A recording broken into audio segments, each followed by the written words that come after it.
Drug drivers எல்லாருமே அவங்க கோபம் அடைய வச்சது வந்து இந்த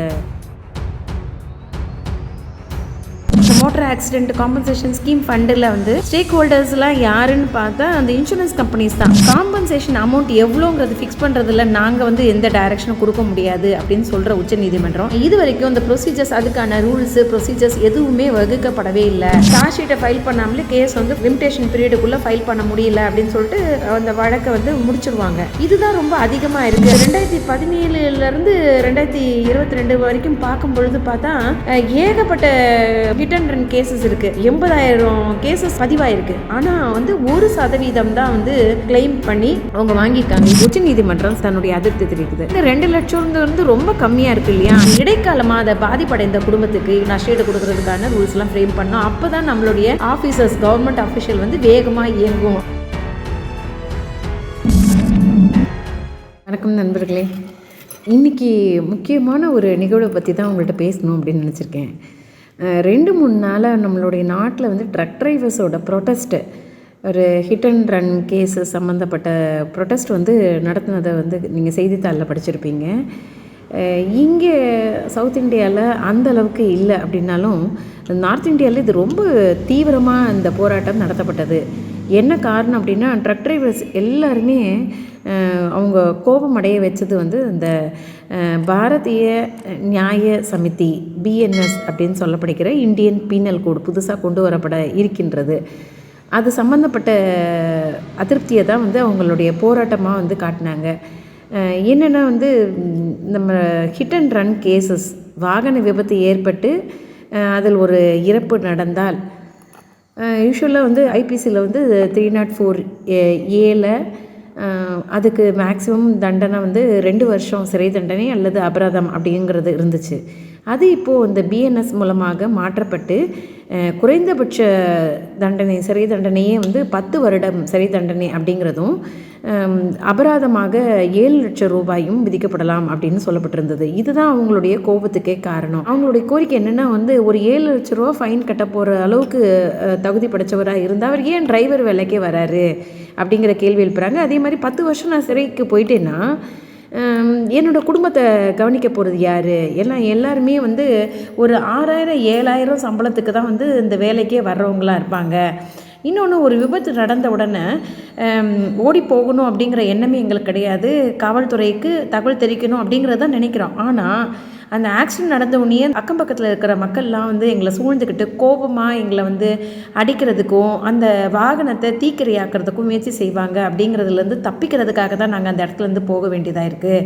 அதுக்கப்புறம் சில கேசஸில் வந்து முக்கால்வாசி நாங்கள் வந்து போய் ஸ்டேஷனில் ரிப்போர்ட் பண்ணிடுறோம். ஆனால் வந்து இந்த ஹிட் அண்ட் ரன் கேசஸில் வந்து அது வந்து உடனே அந்த இடத்துலேருந்து தப்பிச்சு போகிறது வந்து குற்றமாக பார்க்கப்படுகிறது அப்படின்னு சொல்லி இது வந்து மக்கள்கிட்ட கருத்து கேட்கப்படவில்லை, சம்மந்தப்பட்ட எங்களோட அசோசியேஷனில் ஆலோசனை கேட்கப்படலை, அப்படியே வந்து இயற்றப்பட்டது அப்படிங்கிறது தான் அவங்களோட குமுறலுக்கு காரணமாக இருந்தது.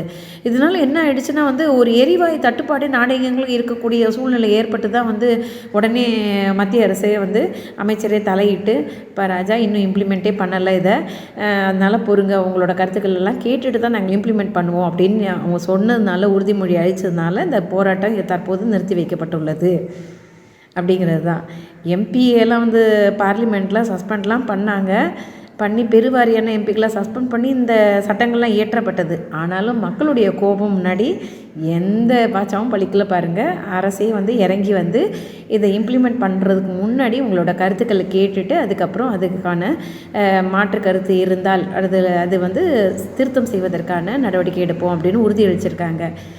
சரி, இந்த ஹிட் அண்ட் ரன் கேசஸில் வந்து குற்றத்தை ஏற்படுத்தினவங்களோட கோபத்தை பார்த்தோம். இதில் அடைஞ்சவங்களுக்கு என்ன நியாயம், என்ன நஷ்ட ஈடு கிடைக்க இருக்கிறது, சட்டம் என்ன சொல்கிறது அப்படின்னு பார்த்தோன்னா, ஹிட் அண்ட் ரன் கேசஸில் விக்டிம்க்கோட நிலைமை வந்து ரொம்ப பரிதாபம் அப்படின்னு தான் சொல்லணும். ஏன்னா ஒரு வாகனம், இந்த வாகனம் தான் வந்து ஒரு விபத்தை ஏற்படுத்தினது அப்படின்னு அது தெளிவாக தெரிஞ்சதுன்னா அக்யூஸ்டாக வந்து அவங்க வந்து கோர்ட்டில் வந்து நின்றுப்பாங்க, சார்ஜ் ஷீட் ஃபைல் பண்ணுவாங்க, அபராதம் கட்டுவாங்க, போயிடுவாங்க. ஸோ பாதிப்படைஞ்ச நபர் வந்து மோட்டார் ஆக்சிடென்ட் ட்ரிபுனலில் கிளைம் பெட்டிஷன் ஃபைல் பண்ணி அவங்க நஷ்டஈடு கேட்டால் அதுக்கான சாட்சியங்கள் எல்லாம் ஆஜர்படுத்தும் பொழுது அதுக்கான நஷ்டஈடு கிடைக்கும். ஆனால் ஹிட் அண்ட் ரன் கேசஸில் வந்து யார் அந்த விபத்தை ஏற்படுத்தினதே தெரியாது இல்லைங்களா? அப்போ அந்த மாதிரி கேசஸில் வந்து இந்த மாதிரி motor accident victim compensation scheme அப்படிங்கிறத வந்து ஸ்கீம் ஃபண்ட் அப்படிங்கிறத ஒன்று வந்து அரசு வந்து ஏற்படுத்தியிருக்கு. இது கூட வந்து உச்சநீதிமன்றத்தோட ஒரு தீர்ப்பின் அடிப்படையில் தான் ஏற்படுத்தப்பட்டது. அந்த ஃபண்டில் மூலமாக இந்த மாதிரி எந்த வாகனம் விபத்து ஏற்படுத்தியது அப்படின்னு தெரியாத பட்சத்தில் அந்த ஸ்கீமில் இருந்து இவங்களுக்கு நஷ்ட ஈடு பெறுவதற்கு, பாதிப்படைந்த நபர்களுக்கு நஷ்ட ஈடு பெறுவதற்கான ஏற்பாடுகள் செய்யப்பட்டிருந்தன. ஆனால் இதில் ரொம்ப வருத்தமான விஷயம் என்னென்னா வந்து ஒரு விபத்து ஏற்பட்டு அதில் வந்து ஒரு ஹிட் அண்ட் ரன் கேஸில் ஒரு இறப்பு நடந்தால் அவர்களுக்கு அதிகபட்சமாக கிடைக்கக்கூடியது 25,000 ரூபாயும், ஒரு கொடுங்காயம் ஏற்பட்டால் 12,500 ரூபாய் நஷ்டஈடாக கொடுக்கணும் அப்படிங்கிறது தான் 2022 வரைக்கும் தான் இருந்தது. அதுக்கப்புறம் உச்சநீதிமன்றம் கடுமையான தன்னுடைய அதிருப்தியை காட்டியதன் பொருட்டு ஒரு ஏப்ரல் மாதம் வந்து அந்த திருத்தங்கள்லாம் ஏற்பட்டு தற்போது வந்து ஒரு மரணம், இந்த ஹிட் அண்ட் ரன் கேசஸில் விபத்து ஏற்பட்டு மரணம் விளைவிக்கப்பட்டுன்னா அவர்களுக்கு 2 லட்சம் ரூபாய், அந்த குடும்பத்திற்கு 2 லட்சம் ரூபாயும், இந்த கொடுங்காயம் ஏற்பட்ட நபருக்கு வந்து 50,000 ரூபாய் அப்படிங்கிறது கிடைக்கணும் அப்படின்னு சொல்லப்பட்டிருக்கிறது. மோட்டார் வாகனத்தில் விபத்து ஏற்பட்டு ஒருவர் மரணம் அடைந்தால் அந்த வாகனம் எது அப்படிங்கிறது அடையாளம் தெரிஞ்சதுன்னு வச்சுக்கோங்களேன், அவருக்கு அந்த குடும்பத்துக்கு கிடைக்கக்கூடிய நஷ்ட ஈடுங்கிறது ரொம்ப அதிகமாக இருக்கும். மோட்டார் வாகன தீர்ப்பாயம் அளிக்கக்கூடிய நஷ்ட ஈடுங்கிறது, தீர்ப்பில் அளிக்கக்கூடிய நஷ்டம் வந்து ரொம்ப அதிகமாக இருக்கும். ஆனால் இந்த 2 லட்சங்கிறது ரொம்ப கம்மியாக இருக்குது இல்லையா? இதே மாதிரி ஒரு அதிருப்தியை தான் வந்து உச்சநீதிமன்றம் சமீபத்தில் ஒரு பொதுநல வழக்கில் வந்து விசாரணைக்கு வந்த பொழுது அது தன்னுடைய அதிருப்தி தெரிவிக்குது. இந்த 2 லட்ச ரூபாங்கிறது எப்படி நீங்கள் ஃபிக்ஸ் பண்ணுறீங்க? அவங்க கேட்குறது அதுதான். உச்சநீதிமன்றம் என்ன சொல்கிறாங்கன்னா, அந்த பிஐஎல் போட்ட அவர் கேட்குறது வந்து இந்த மாதிரி வந்து சாலை விபத்துக்கு சம்மந்தமாக சீர்திருத்தங்கள்லாம் வந்து செய்வதற்குரிய உத்தரவை வந்து பிறப்பிக்கணும் அப்படின்னு கேட்குறாங்க. ஆனால் இந்த காம்பன்சேஷன் அமௌண்ட் எவ்வளோங்கிறது ஃபிக்ஸ் பண்ணுறதில்ல, நாங்கள் வந்து எந்த டைரக்ஷனும் கொடுக்க முடியாது அப்படின்னு சொல்கிற உச்சநீதிமன்றம். அதுக்கான சைட்டேஷன் வந்து கீழே வந்து உங்களுக்கு இப்போ தெரியும்.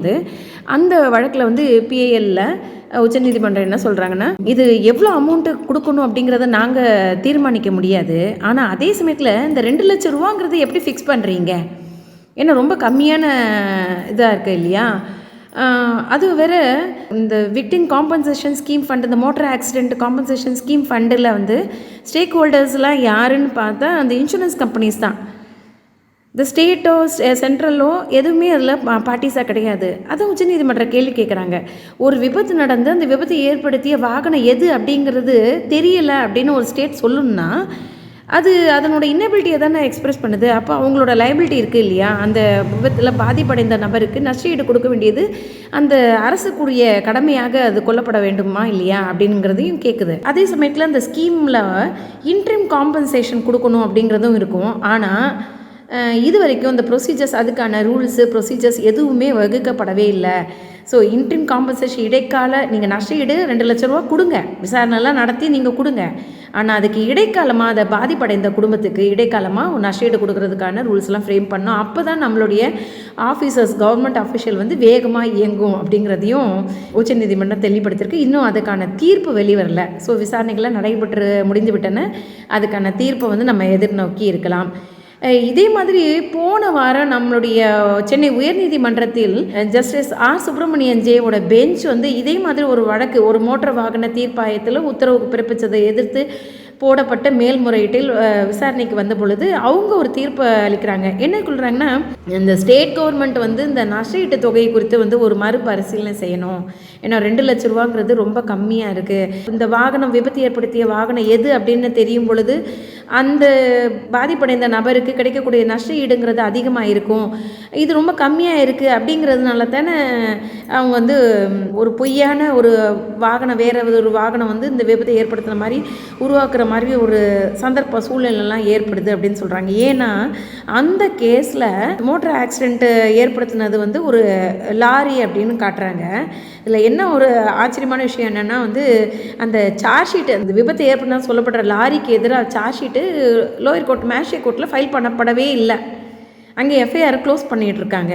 ஏன்னா ஏன் எஃப்ஐஆர் க்ளோஸ் பண்ணுறாங்கன்னா, ஒரு 173 குற்ற விசாரணை நடைமுறை சட்டத்தின்படி வந்து இன்னும் அந்த புது ஆக்ட்லாம் தான் நடைமுறைக்கு வரல இல்லையா? ஸோ அது வரைக்கும் இந்த சிஆர்பிசி ஐபிசிலாம் தான் இருக்கும். இந்த குற்ற விசாரணை நடைமுறை சட்டத்தின் 173 பிரிவின்படி வந்து ஒரு காவல்துறை அதிகாரி தன் கோப்பில் எடுத்துக்கொண்ட வழக்கை விசாரணை முடிவு செய்து அதுக்கான இறுதி அறிக்கையை வந்து அந்த சம்பந்தப்பட்ட மேஜிஸ்ட்ரேட் நீதிமன்றத்துக்கு அனுப்பணும் அப்படிங்கிறது இருக்குது. அதே மாதிரி 468 கூவி மூசா குற்ற விசாரணை நடைமுறை சட்டத்தின் 468 முதல் தகவல் அறிக்கையும் குறிப்பிட்ட காலத்தில் வந்து இறுதி அறிக்கை தாக்கல் செய்யலைன்னா வந்து அதை முடிச்சிடலாம், அந்த வழக்கு விசாரணைக்கே எடுத்துக்கூடாமல் கோப்புக்கு கொண்டு வராமலே முடிச்சிடலாம் அப்படிங்கிறதும் இருக்குது. ஸோ பெரும்பான்மையான நபர்கள் வந்து காவல்துறை அதிகாரிகள்லாம் நாடுவது எதுனா அந்த 468 சார்ஜ் ஷீட்டை ஃபைல் பண்ணாமலே கேஸ் வந்து லிமிடேஷன் பீரியடுக்குள்ளே ஃபைல் பண்ண முடியல அப்படின்னு சொல்லிட்டு கோப்புலேருந்து அந்த முடிக்கப்பட்டதாக வந்து அந்த வழக்கை வந்து முடிச்சிருவாங்க. இதுதான் ரொம்ப அதிகமாக இருக்குது அப்படிங்கிறத உன்னிப்பாக கவனித்த உயர்நீதிமன்றம் இது வந்து ஒரு விதத்தில் அந்த தவறு செய்த விபத்தில் சம்பந்தப்பட்ட வாகனம் எது அப்படிங்கிறத வந்து கண்டுபிடிக்க வேண்டிய கடமையிலிருந்து அந்த காவல்துறை அதிகாரி தன்னுடைய பொறுப்பை வந்து தட்டி கழித்து விட்டு அந்த தண்டனை வாங்கி தர வேண்டிய நபர்களுக்கு வாங்கி தராமலே இவர்கள் வந்து ஒரு பக்கம் சாதகமாக செயல்படுகிறார்கள், அந்த சுதந்திரம் அவர்களுக்கு கிடைத்து விடுகிறது. இது வந்து ஏற்க முடியாது. அது போன்ற நடவடிக்கையில் ஈடுபடும் காவல்துறை அதிகாரிகளுக்கு மேல் ஒழுங்கு நடவடிக்கையெல்லாம் வந்து எடுக்கணும் அப்படின்ட்டு ஏஜிக்கு வந்து அறிவுறுத்தல்லாம் செய்திருக்காங்க. அந்த கேஸில் சொன்னேன் இல்லையா, அந்த கேஸில் வந்து hit and run case, hit and run ஒரு லாரி தான் வந்து ஆக்சிடென்ட்டில் இன்வால்வ் ஆகிடுச்சுன்னு காட்டுறாங்க. சார்ஜ் ஷீட் வந்து ட்ரிபுனலில் ஃபைல் பண்ணுறாங்க. ஆனால் மேஜிஸ்ட்ரேட் கோர்ட்டுக்கு அந்த சார்ஜ் ஷீட் போகவே இல்லை. அதனால் அந்த ட்ரிபுனல் வந்து அதை அக்செப்ட் பண்ணவே இல்லை. ரெகுலர் மேஜிஸ்ட்ரேட் கோர்ட்லேயே வந்து அதை ஃபைல் பண்ணப்படாத அந்த சார்ஜ் ஷீட்டை வந்து நான் வந்து அது உருவாக்கப்பட்டதா ஃபேப்ரிகேட்டட் டாக்குமெண்ட்டாக இருக்குமோ அப்படிங்கிற சந்தேகத்தின் அடிப்படையில் அது ஏற்றுக்காமல் இது வந்து ஹிட் அண்ட் ரன் கேஸ், அதனால் இன்சூரன்ஸ் கம்பெனி அந்த லாரியோட இன்சூரன்ஸ் கம்பெனி இந்த நஷ்டஈடு கொடுக்க கடமைப்பட்டது இல்லை அப்படின்னு சொல்லிட்டு ஹிட் அண்ட் ரன் கேஸாக இதை ட்ரீட் பண்ணுது. இந்த ஹிட் அண்ட் ரன் கேஸ் பொறுத்த வரைக்கும் விக்டிம்ஸுக்கு இப்போ சொன்னேன் இல்லையா 2 லட்சம் ரூபா அப்புறம் 50,000 ரூபா, அது கூட 2022 தான் ஏப்ரல் 1 2022 தான் அது கொண்டு வரப்பட்டது. இன்னொன்று முக்கியமாக பாருங்கள், முன்னாடிலாம் வாகன விபத்து ஏற்பட்டால் வந்து நஷ்டஈடு கோரி வந்து ஒரு மனுவை தாக்கல் செய்யணும்னா அதுக்கான கால வரமுறையே கிடையாது. ஆனால் இந்த ஏப்ரல் 1 2022 விபத்து ஏற்பட்ட 6 மாத காலத்தில் கிளைம் பெட்டிஷன் ஃபைல் பண்ணணும்னு இருக்குது. அப்போ ஹிட் அண்ட் ரன் கேஸஸை பொறுத்த வரைக்கும் கிளைம்ஸ் வந்து ரொம்ப கம்மியாக இருக்குது அப்படிங்கிறத வந்து அந்த உச்சநீதிமன்றத்தை பிஏஎல்ல விசாரணைக்கு வந்தது சொன்னேன் இல்லையா, அங்கே இதெல்லாம் கவனிக்கிறாங்க. ஒரு 2017 2022 வரைக்கும் பார்க்கும் பொழுது பார்த்தா ஏகப்பட்ட ஹிட் அண்ட் ரன் கேசஸ் இருக்குது. ஒரு 80,000 கேசஸ் பதிவாயிருக்கு. ஆனால் வந்து 1% தான் வந்து கிளைம் பண்ணி அவங்க வாங்கியிருக்காங்க. இதுக்கான காரணங்கள் என்ன அப்படிங்கிறத ஆராய்ந்து பார்க்குறக்காக ஒரு அமிகஸ் கியூரியை வந்து சுப்ரீம் கோர்ட்டை என்கேஜ் பண்ணுறாங்க. அவர் பார்த்துட்டு என்ன சொல்கிறாங்கன்னா வந்து இதில் வந்து ப்ரொசீஜர்ஸ் அந்த கிளைமை வாங்குறதுக்கான நஷ்டஈடை பெறுவதற்கான ப்ரொசீஜர்ஸ் வந்து ரொம்ப கம்பல்சமாக இருக்குது. அது சாதாரண ஒரு ஆர்டினரி பர்சனுக்கு அதை வந்து ஃபாலோ பண்ணி நஷ்டஈடை பெறுறதுக்கான சிரமங்கள் நிறைய இருக்குது. இன்னொன்று, எங்கே விபத்து நடந்ததோ அந்த டிஸ்ட்ரிக்ட் அத்தாரிட்டியை தான் வந்து அணுகணும் அப்படிங்கிறதும் இருக்குது. அவங்க ரெசிடென்ஸ் ஒரு இடமா இருக்கும், அவர் ட்ராவல் பண்ணிகிட்டு இருக்கும்போது விபத்து நடந்துருக்கும். ஸோ இதுவும் வந்து ஒரு காரணமாக இருக்கும். அதனால் இந்த ரூல்ஸ் எல்லாம் வந்து ரொம்ப ஈஸியாக யூசர் ஃப்ரெண்ட்லியாக ஆக்கணும் அப்படிங்கிறது தான் அமிகஸ் கியூரி கோர்ட்டுக்கு வச்ச கோரிக்கை. ஸோ ஒரு சாதகமான தீர்ப்பு வரும்னு எதிர்பார்க்கலாம். அதே போல் இந்த ஸ்டேட் கவர்மெண்ட்டுக்கு நம்மளுடைய சென்னை உயர்நீதிமன்றமும் ஸ்டேட் கவர்மெண்ட்டுக்கு இந்த மாதிரி கடமை தவிர ஹிட் அண்ட் ரன் கேசஸில் சரியான ஃபைனல் ரிப்போர்ட் ஆய்வு செஞ்சு ஃபைனல் ரிப்போர்ட்டை தாக்கல் செய்யாத காவல்துறை அதிகாரிகள் மீது ஒழுங்கு நடவடிக்கை எடுக்கணும் அப்படின்னு சொல்லியிருக்காங்க. ஸோ இதெல்லாம் வந்து அரசு பரிசீலனை செய்து ஒரு சீக்கிரம் ஒரு தீர்வு கொடுக்கும் அப்படிங்கிறது எதிர்பார்க்கலாம். சரி, இப்போதைக்கு நிலைமையில் ஹிட் அண்ட் ரன் கேஸஸில் விக்டிம்ஸ்க்கு கிடைக்கக்கூடியது என்ன அப்படின்னா அந்த 2 லட்சம் ரூபா ரொம்ப கம்மியாக இருக்குது அப்படின்னு ஃபீல் பண்ணக்கூடியவங்க என்ன செய்யலாம் அப்படின்னா, இதுக்கான சைட்டேஷன் வந்து தனபாலன் ஜே வந்து மதுரை கிளை சென்னை உயர்நீதிமன்றத்தின் மதுரையின் கிளையில் தனபாலன் ஜே அளித்த வந்து ஒரு உத்தரவு நமக்கு உதவி செய்யும் அப்படின்ற அதுக்கான சைட்டேஷனை நீங்கள் இந்த பாப்பப்பில் பார்க்கலாம். அதில் வந்து அந்த breadwinner of the family, அந்த மனைவி அந்த குடும்பத்தை தவிர்த்து அந்த வயதான டிஃப்ரெண்ட்லி சேலஞ்சான அந்த பேரண்ட்ஸையும் அந்த இறந்து போன நபர் தான் குடும்பத்தை கவனிச்சிட்டு இருந்தார். அதனால் அந்த பாதிப்படைந்த அந்த மனைவி வந்து மதுரை கிளை உயர்நீதிமன்றத்தில் தாக்கல் செய்கிற வழக்கில் என்ன கேட்குறாங்கன்னா, இந்த 2 லட்ச ரூபா ரொம்ப கம்மியாக இருக்குது, எங்களுக்கு அதிகபட்சமான நஷ்ட ஈட்டை கொடுக்கணும் அப்படின்னு கேட்குறாங்க. அதுக்கு அவங்க சுட்டி காட்டுற சைட்டேஷன் என்னென்னா, உச்சநீதிமன்றம் ஏற்கனவே 2015 ஒரு தீர்ப்பு வழங்கியிருக்கு. என்ன சொல்லுதுன்னா, அது குற்றவியல் நடைமுறை சட்டத்தின் 357 பிரிவு 2 அப்படிங்கிறது தான் இந்த விக்டிம் காம்பன்சேஷன் ஸ்கீம் அப்படிங்கிறது அந்த சட்டப்பிரிவின் கீழ் கொண்டு வரப்பட்டது. அதில் அந்த ஆசிட் அட்டாக்கர்ஸ், அந்த ஆசிட் வீச்சினால் பாதிப்படைந்த நபர்கள், வரதட்சணை சாவினால் பாதிப்படைந்தவர்கள், அப்புறம் இந்த விபத்தினால் பாதிப்படைந்த இந்த மாதிரி இந்த குற்ற சம்பவங்களால் பாதிப்படைந்த நபர்களுக்கு நஷ்ட ஈடு கொடுக்கும் பொருட்டு ஒரு திட்டம் வகுக்கப்பட்டது. அந்த திட்டத்தின் அடிப்படையில் இலவச சட்டப்பணிகள் ஆணைக்குழு இருக்குது இல்லைங்களா, ஒரு மாவட்டத்திலையும் இயங்கி கொண்டு வருகிறது. ஒரு நீதிமன்றத்தின் வளாகத்தில் இருக்கிற அந்த அலுவலகத்தில் இந்த மனு கொடுக்கும் பட்சத்தில் அந்த சட்டப்பணிகள் மாவட்ட சட்டப்பணிகள் ஆணைக்குழுவின் தலைவராக அந்தந்த மாவட்ட நீதிபதி, பிரின்சிபல் செஷன்ஸ் ஜட்ஜு, அவங்க தான் அதுக்கு சேர்மனாக இருப்பாங்க. ஸோ அங்கே மனு கொடுக்கும் பட்சத்தில் அவங்க ஆய்வு செய்து இந்த விக்டிம் காம்பன்சேஷன் ஸ்கீமில் அந்த மாவட்ட ஆட்சியரும் அதனோட இதில் ஒரு உறுப்பினராக இருப்பார்கள். அவங்க கலந்து ஆலோசனை செய்து எஸ்பி, மாவட்ட ஆட்சியர், மாவட்ட நீதிபதி, sessions judge, principal sessions judge 3 பேர் அடங்கிய குழு இந்த எவ்வளோ நஷ்ட ஈடு கொடுக்கணும் அப்படிங்கிறத முடிவு செய்து அந்த பாதிக்கப்பட்ட நபருக்கு கொடுப்பாங்க. ஸோ இந்த 357 கிளாஸ் 2 படி எந்தவித உச்சவரம்பும் இல்லாமல் இந்த குழு நஷ்ட ஈட்டை கொடுக்கலாம் அப்படின்னு உச்சநீதிமன்றம் சொல்லியிருக்கு. அந்த தீர்ப்பை சுட்டி காட்டி அந்த அம்மா அங்கே கேட்குறாங்க.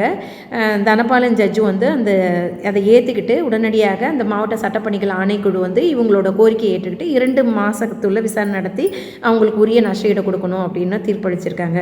ஸோ இன்றைக்கி தேதியில் ஒரு ஹிட் அண்ட் ரன் கேஸ் இருந்தால், விபத்து ஏற்பட்டு அந்த விபத்தை ஏற்படுத்திய வாகனம் எது என்று நமக்கு சரிவர தெரியாத பட்சத்தில் நாம் உடனடியாக நிவாரணம் தேடிக்கொள்ளக்கூடியது இந்த 2015 சுப்ரீம் கோர்ட் ஜட்ஜ்மெண்ட். அதுக்கான சைட்டேஷன் இங்கே நம்ம போடுவோம். அதன்படி நம்ம உயர்நீதிமன்றத்திற்கு அந்த அதிகாரம் இருக்குது. அப்படிங்கிறதுனால அவங்கள்ட்ட ஒரு டைரக்ஷன் வாங்கிட்டு மாவட்ட சட்டப்பணிகள் ஆணைக்குழுவில் நாம் அதுக்குரிய நிவாரணம் பெறலாம் அப்படிங்கிற சொல்லிட்டு மீண்டும் எதுக்காக இதுனா, இது போன்ற உரிமைகள்லாம் நமக்கு இருக்குது அப்படிங்கிறது நிறைய பேருக்கு தெரியலைங்க. விபத்து ஏற்படுத்திய வாகனம் எது அப்படின்னு தெரிஞ்சால் தான் கோர்ட்டுக்கு போகணும் அப்படின்னு தான் நம்ம நினச்சிட்ருக்கோம். அப்படி கிடையாது. ஹிட் அண்ட் ரன் கேசஸ்லேயும் நமக்கு காம்பன்சேஷன் பெறுவதற்கான வழிமுறைகள்லாம் இருக்குது அப்படிங்கிறது நமக்கான உரிமை. இந்த ரைட்ஸ் எல்லாம் நம்ம தெரிஞ்சுக்கிறதுக்காக தான் நம்மளுடைய சங்கடம் தடுக்கும் சட்டம்ங்கிற என்ஜிஓ இது போன்ற வீடியோக்களை எல்லாம் பதிவு செய்து கொண்டு வருகிறது. இந்த சட்ட விழிப்புணர்வு ஏற்படுத்துவதற்கான நிகழ்ச்சிகளையெல்லாம் ஆங்காங்கே நடத்தி கொண்டு வருகிறோம். இதில் ஏதாவது குரூப்ஸ்க்கு சட்ட விழிப்புணர்வு ஏற்படுத்துறதுக்கான நிகழ்ச்சியெல்லாம் நடத்தணும் அப்படின்னு சொன்னால் நம்மளுடைய இந்த சங்கடம் தவிர்க்கும் சட்டம் blogspot.comல போய் அதுக்கான கோரிக்கை வச்சிங்கன்னா அதை கண்டிப்பாக பரிசீலனை செய்து உங்களோட இடத்துலையும் அதுக்கான கேம்ப்ஸ்லாம் நடத்துவோம். இந்த வீடியோ பதிவு உங்களுக்கு பிடிச்சிருந்தா நீங்கள் அதை லைக் பண்ணுங்கள், உங்களுடைய நண்பர்கள் உறவினர்களுக்கெல்லாம் ஷேர் பண்ணுங்கள். மேலும் எங்களுக்கு தொடர்ந்து ஊக்கம் கொடுப்பதற்காக இந்த சேனலை சப்ஸ்கிரைப் பண்ணுங்கள் அப்படின்னு கேட்டுக்கிட்டு மீண்டும் இன்னொரு பதிவில் உங்களை சந்திக்கிறேன். நன்றி, வணக்கம்.